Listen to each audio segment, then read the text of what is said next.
Everyone, regardless of their particular mental state, has a curious kind of background noise in their mind. When that noise takes the form of original music, we call it being a genius. When it sounds like voices, we tend to call it schizophrenia. A single voice is often referred to as religion. Most people go through their entire lives without ever being consciously aware of this omnipresent aural phenomenon, save for those rare moments when it catches their attention. Perhaps they think they've heard their name being called, or that they've been listening to the air rushing through the vents in their house. One way or another, though, the noise is there. You can hear it if you listen for it.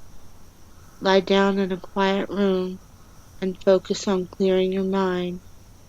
Mute your internal monologue.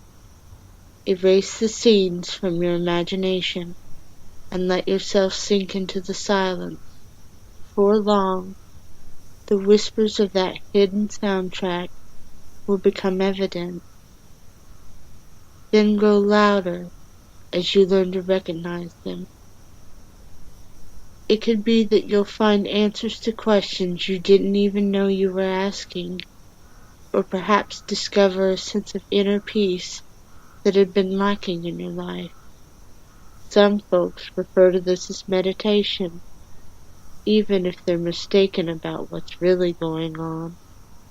The truth is, you see, is much less comforting.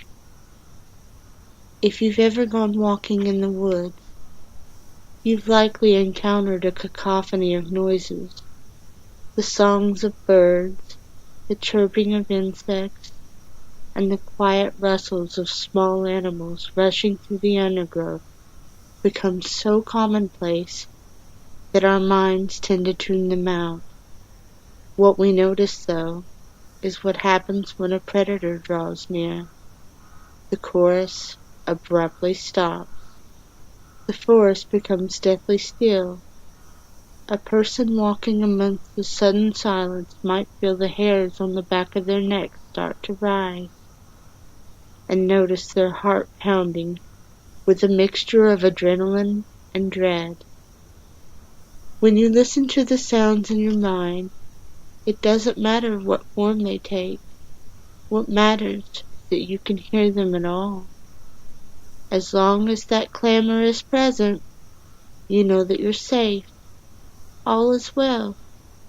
Even in the most tumultuous of times, the danger arises when that noise seems to stop, when you suddenly experience the most potent silence that you've ever encountered.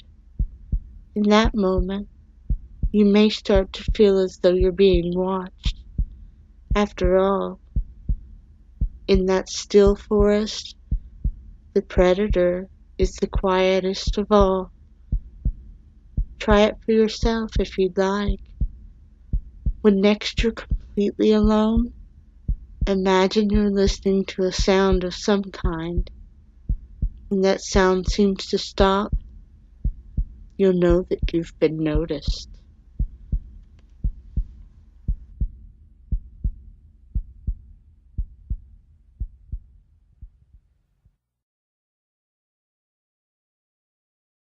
I hope you enjoyed my story. I hope you have sweet, miserable dreams. Good night.